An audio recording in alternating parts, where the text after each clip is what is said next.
Bhagavad Gita chapter 2 shloka 3 to 10। ओम अज्ञानतिमिरन्धस्य ज्ञानञ्जनशलाकया चक्षुरुन्मीलितं येन तस्मै श्री गुरुवे नमः। अर्जुन कृष्ण के बुआ के लड़के थे और अच्छे दोस्त भी थे। कृष्ण नहीं चाहते थे कि अर्जुन जैसा क्षत्रिय युद्ध नहीं करे। भले अर्जुन दयावान थे, पर कृष्ण जो स्वयं भगवान है जानते थे कि इस युद्ध में अर्जुन विजयी होगा और ये युद्ध होना बहुत ज़रूरी है। अर्जुन के तर्क भी बहुत पावरफुल थे। वह कह रहा था कि मैं अपने दादाजी भीष्म और गुरु द्रोणाचार्य को कैसे मार सकता हूँ, भले वे मुझे क्यों न मार दें। भीष्म और द्रोण अर्जुन से ज़्यादा कृष्ण से रिलेटेड हैं, क्योंकि वे दोनों आत्मा हैं और कृष्ण परमात्मा। तो कृष्ण एक्चुअली भीष्म और द्रोण के भी पिता हैं। और जब भगवान श्री कृष्ण स्वयं अर्जुन से कह रहे हैं कि युद्ध करो, तो अर्जुन को दिमाग लगाने की कोई ज़रूरत नहीं। God is all good. अगर भगवान किसी को मारते हैं तो उसमें भी मरने वाले का फ़ायदा है। श्लोक 7 बहुत इम्पॉर्टेंट है। कार्पण्य दोषो पहत स्वभाव पिच्छामि त्वं धर्म समूढ़चेत यश्रियस्यन् निश्चितं ब्रूहि तन्मे शिष्यस्तेहं साधिमां त्वं प्रपन्नम।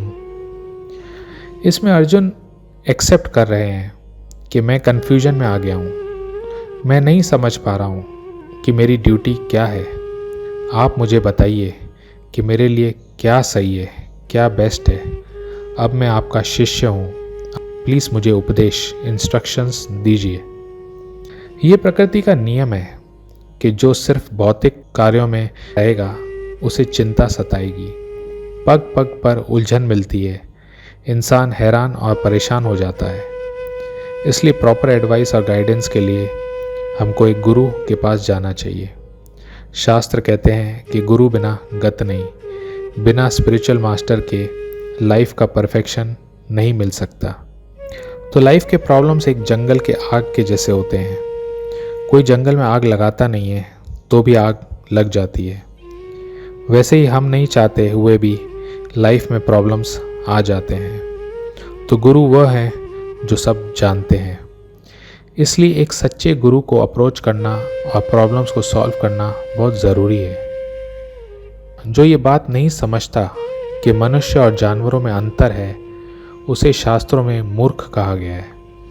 और जो लाइफ की प्रॉब्लम्स को इस मानव जीवन में नहीं सॉल्व करता और जानवरों की तरह शरीर त्यागता है, उसे कंजूस या कृपण कहा गया है। हमको ये समझना बहुत ज़रूरी है कि हम में और हमारी बॉडी में फ़र्क है। हम आत्मा हैं और हमारी बॉडी है। हमारी बॉडी एक कार जैसी है और आत्मा ड्राइवर। अगर हम गाड़ी में पेट्रोल डालेंगे पर ड्राइवर को खाना नहीं देंगे तो क्या होगा। वैसे ही अगर हम सिर्फ शरीर के बारे में सोचेंगे पर आत्मा के लिए कुछ नहीं करेंगे तो ये बहुत बड़ी भूल होगी। सारी दुनिया इस शरीर के पीछे अपना सारा समय और धन लगा रही है। शरीर और शरीर से जो भी रिलेटेड है, फैमिली, सोसाइटी, कंट्री, ये नेचुरल है।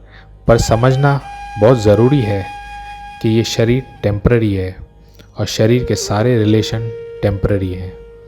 शरीर खत्म हो जाएगा पर आत्मा अमर है। हमारा भगवान श्री कृष्ण के साथ जो संबंध है वो परमानेंट है। ये इंसान समझ सकता है, जानवर नहीं। कृष्ण हमें जन्म, मृत्यु, बुढ़ापा, बीमारी के चक्कर से छुड़ा सकते हैं, हमारी फैमिली, सोसाइटी, कंट्री नहीं। अर्जुन ये बात समझ गए, इसलिए उन्होंने श्री कृष्ण को गुरु मान लिया। वो जानते थे कि गुरु और शिष्य का वार्तालाप सीरियस होता है। कृष्ण तो सब गुरुओं के गुरु हैं, उनसे बेटर एडवाइस कौन दे सकता है। जो सच्चे मन से ये भगवद गीता समझने की कोशिश करेगा, उसके सारे डाउट्स दूर हो जाएंगे। अगर हम पढ़ लिख कर नोबेल प्राइज़ भी जीत लें, देश के प्रधानमंत्री भी बन जाएं, सबसे अमीर भी हो जाएं, पर तब भी लाइफ के प्रॉब्लम सॉल्व नहीं कर सकेंगे। सिर्फ एक सच्चे गुरु ही लाइफ के प्रॉब्लम्स का सल्यूशन दे सकते हैं।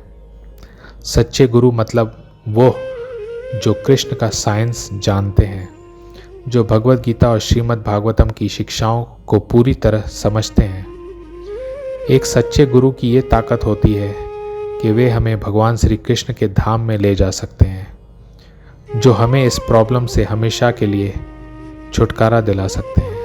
अर्जुन इसलिए कह रहे हैं कि अगर मैं दुनिया का राजा भी बन जाऊं या स्वर्ग में देवता भी बन जाऊं, तब भी मेरे दुख दूर नहीं होंगे। Thank you very much. Hare Krishna.